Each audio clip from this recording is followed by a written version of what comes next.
Namaskar. I'm Manoj Kumar. Welcome to in the program Press Meet. In this program, we cover press conference, media interaction, and a speech of the chief guest at the program. So, without spending so much time, let's go to the event. Bharatiya Janata party अल्पसंख्यक मोर्चा ने 15 जनवरी 2024 से पूरे देश के अंदर अल्पसंख्यक स्नेह संवाद कार्यक्रम शुरू करने का फैसला किया है और ये फैसला हमारे आदरणीय राष्ट्रीय अध्यक्ष श्री जेपी नड्डा जी ने, हमारे देश के यशस्वी प्रधानमंत्री आदरणीय श्री नरेंद्र मोदी जी ने किया कि स्नेह संवाद यात्रा और कार्यक्रम किया जाए।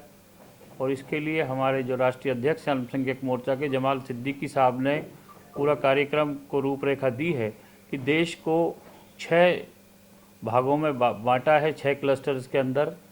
और आज यहाँ पर पंजाब भारतीय जनता पार्टी मुख्यालय पे जो बैठक हुई है ये नॉर्थ क्लस्टर की हुई है कि नॉर्थ क्लस्टर के अंदर लद्दाख, हिमाचल, हरियाणा, पंजाब, उत्तराखंड, चंडीगढ़, दिल्ली और हिमाचल प्रदेश, ये 8 राज्य आते हैं कि यहाँ पर इसके सारे प्रदेश अध्यक्षों की और प्रभारी सह प्रभारी की बैठक यहाँ पर हुई थी। तो उसमें हमने सारा आज ये निर्णय लिया है कि सब प्रदेशों में एक टीम बनेगी और वो टीम हर एक लोकसभा के अंदर एक अपनी अपनी टीम गठित होगी और 15 तारीख से स्नेह संवाद यात्रा ये शुरू की जाएगी। कार्यक्रम जो होगा ये शुरू होगा और इसके अंदर जो अल्पसंख्यकों के लिए भारतीय जनता पार्टी ने एक से बढ़कर एक शानदार काम किए हैं, उनके उत्थान के लिए, उनकी उन्नति के लिए, उनके पिछड़ेपन को दूर करने के लिए, उससे और लोगों को जागरूक कराया जाएगा। और जो कार्यक्रम हैं, जो लाभार्थी हैं, उनसे संपर्क किया जाएगा और जो लाभ की योजनाएं चली हैं, जो लोगों तक आज तक वो ज्ञान नहीं है या पहुंची नहीं है, तो उसके बारे में भी जागरूक किया जाएगा। और इसके माध्यम से अल्पसंख्यक समुदाय को जागरूक करके जो पहले से ही भारतीय जनता पार्टी के प्रति आकर्षित है उसको आगे इसमें और ज़्यादा जोड़ा जाएगा, जिससे कि आने वाले लोकसभा के चुनाव में, जिसमें भारतीय जनता पार्टी जो भारी बहुमत से तीसरी बार हमारे यशस्वी प्रधानमंत्री आदरणीय श्री नरेंद्र मोदी जी के नेतृत्व में सरकार बनाने जा रही है, उसमें अल्पसंख्यकों की जो भागीदारी है वो और भी बढ़ चढ़ के हो। कि इस तरह का ये कार्यक्रम अल्पसंख्यक मोर्चा ने शुरू किया है। मेरा निवेदन है वो यही है कि जो जैसा मैंने कहा कि एक लोगों के अंदर एक भ्रम जो बना रखा था कि भारतीय जनता पार्टी अल्पसंख्यक समुदाय की दुश्मन है, और जब भारतीय जनता पार्टी में जब मोदी जी केंद्र में जब बने उसके बाद से अब लगभग 9.5 साल से ज़्यादा हो गए हैं, तो सभी जगह ये देखने में आया है, चाहे कहीं भारतीय जनता पार्टी की सरकार ना भी हो तो वहाँ पर भी जो केंद्र के कार्यक्रम है वो समान रूप से लागू हुए हैं।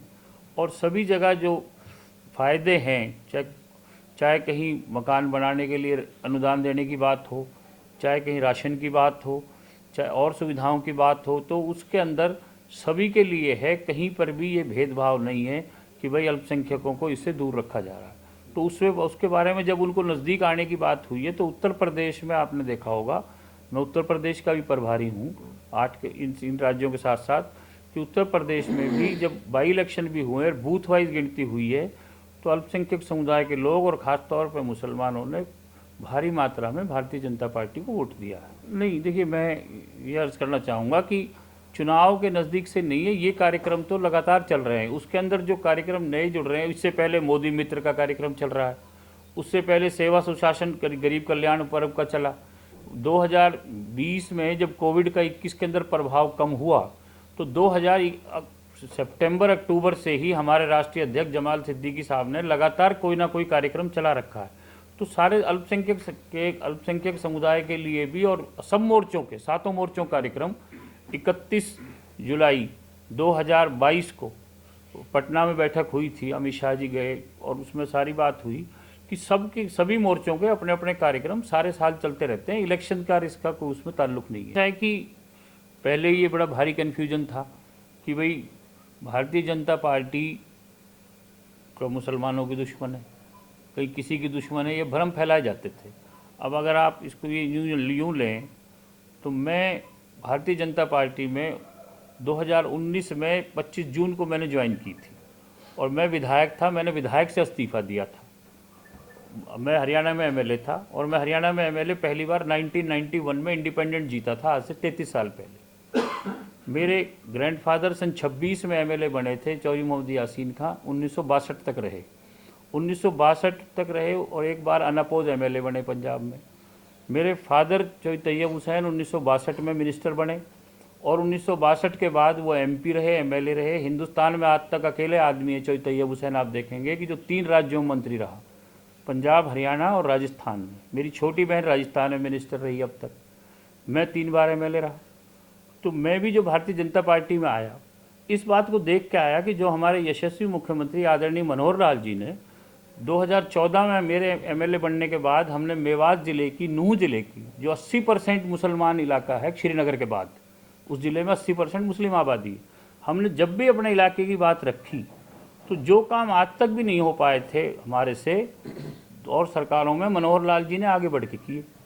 माननीय मुख्य प्रधानमंत्री जी ने आकांक्षी जिलों की, एस्पिरेशनल डिस्ट्रिक्ट्स की लिस्ट बनाई, नूंह को उसके अंदर सबसे ज़्यादा प्रायोरिटी दी।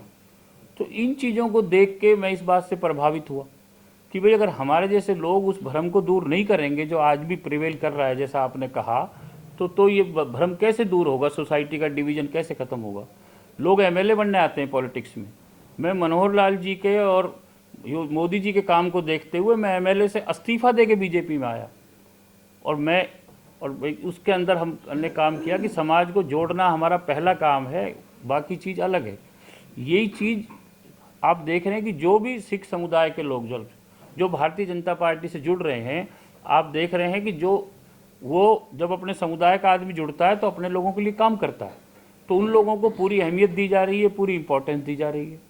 और पंजाब में भी जैसा कि आपने कहा, अगर कहीं कोई चीज़ चलती है तो मनोहर लाल जी हरियाणा में और अमित शाह जी और माननीय नरेंद्र मोदी जी दिल्ली में उन चीज़ों को दूर करने की बात करते हैं।